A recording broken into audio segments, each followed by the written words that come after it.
محمد علی فیضی صاحب قبلہ واحدی نعرہ تکبیر نعرہ رسالت. اب سماعت کریں گے. چند منٹ کے لیے حاضر آیا, چند باتیں آپ تک پہنچانے کی کوشش کروں گا. سب سے پہلے تو میں یہاں کے ذمہ داران کو مبارکباد دوں گا کہ ان کا جلسہ ہر سال بہتر سے بہتر ہوتا چلا جا رہا ہے. ان سے معتبرانہ گزارش کروں گا کہ اللہ کے واسطے کم سے کم یہ چرخے وغیرہ آپ بند کروا دیں. اللہ کے واسطے ان چیزوں کو لانے کی اجازت نہ دیں. ان چیزوں کی وجہ سے ماحول بگڑتا چلا جا رہا ہے. بڑا عجیب لگتا ہے یار, درد ہوتا ہے.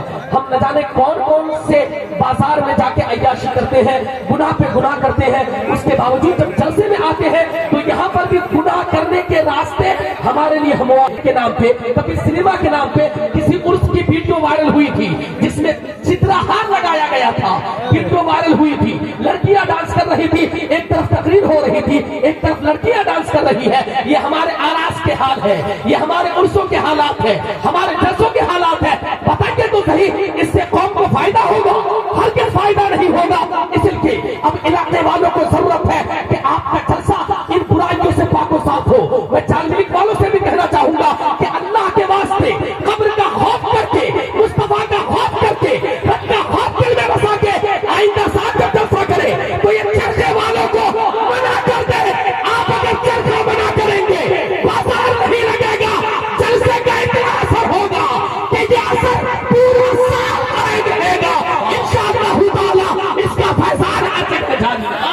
نعرہ تکبیر نعرہ رسالت مذہب اسلام. کیا ایسا نہیں ہو سکتا ہے کہ کمیٹی والے بیٹھ کے بات کریں کہ اس بار چرخہ کو لانے کی اجازت نہیں دی جائے گی, اس بار کسی شاپنگ دکان کو لانے کی اجازت نہیں دی جائے گی, منیاری کی دکانوں کو آنے کی اجازت نہیں دی جائے گی, ضرورت کے تحت کھانے پینے کی چند دکانیں آ جائے, باقی ساری دکانوں کو روک دیا جائے, میلے ٹھیلے کو روک دیا جائے, بلکہ وہی پیسے کوئی ترقی اور تعمیری کام کے لیے تمہاری اگر علاقے میں باہر لانا چاہتے ہو, اماموں کو مجبور کرو, امام خوشحال ہوگا, تمہارا محلہ خوشحال ہو جائے گا, علاقہ سرسبز و شاداب.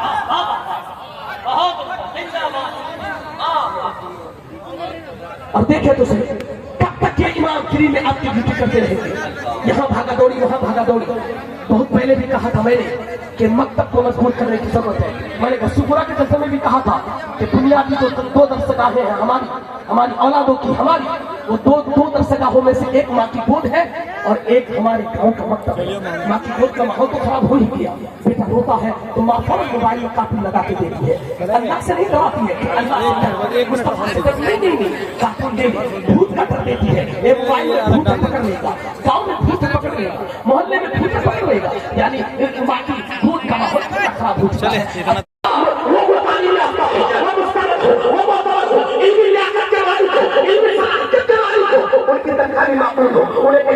آپ کو آج نہیں بلکہ 15,000 روپے دیں گے. آپ 24 گھنٹہ میں بچوں کو ٹائم دیجیے. آج ایک مدرسے میں پڑھیں گے, نماز پڑھاتے ہیں, پڑھا دیجیے, اور باقی ابھی وغیرہ میں بھی شرکت کرتے تھے.